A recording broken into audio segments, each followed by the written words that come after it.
ఈ 31 ఏళ్లలో మీ అనుభవం నేర్పిన పాఠం ఏంటంటే ఏం చెప్తారు?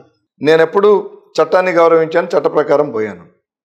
సో దాంట్లో కొంతమందికి బాధ అయితే ట్రాన్స్ఫర్ చేసుకుంటారు అంతే. కాబట్టి ఆ స్పష్టత నాకు ఉంది కాబట్టి నాకు డిలమాస్ రాలా. అంటే నేను ఏదో గుణపాఠాలు నేర్చుకున్నా అంటే ఇప్పుడు అనుకుందాం, ఉదాహరణకు నేను పలానా పొలిటీషియన్ మాట వినలేదు, 3 నెలల్లో ట్రాన్స్ఫర్ అయ్యాను. నేను అది గుణపాఠం కింద నేను విన్ను, నా కాన్సిక్వెన్స్ అవే.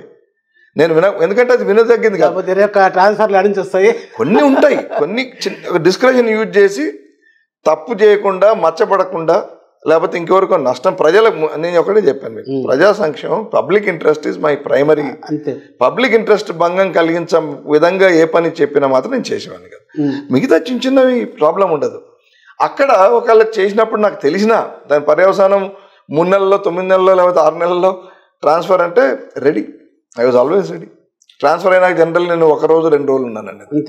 వాళ్ళు సీనియర్ ఆఫీసర్ ఇంకో 2 రోజులు లాగా వచ్చాయన్నా కూడా మీకు నేను డిఐజీలకు మీకు ఛార్జ్ ఇచ్చేసి వెళ్ళిపోతానని చెప్పి ఎప్పుడు. అండ్ ఈ విషయంలో నా భార్య కూడా మమ్మీ చాలా కోఆపరేట్ చేసింది. ట్రాన్స్ఫర్ అని తెలంగానే ఇంకేం కంప్లైంట్ లేదు, అన్ని ప్యాక్ చేసుకుంటారు. మేడం కూడా ప్రిపేర్ అయిపోతారు అన్నమాట మెంటలీగా. టోటల్ సపోర్ట్ మొదటి నుంచి. అంటే మాది ప్రేమ వివాహం కాబట్టి నన్ను అర్థం చేసుకుని, అది చాలా ముఖ్యం కుటుంబంలో. ఏంటంటే ఒకవేళ అంటే నేను అన్ని ట్రాన్స్ఫర్లు చూసా కదా, ఆ టైంలో కుటుంబం నుంచి కనుక నీ వల్ల మేము డిస్టర్బ్ అవుతున్నామనే ఒక చిన్న విమర్శ వచ్చినా అది బాధిస్తుంది.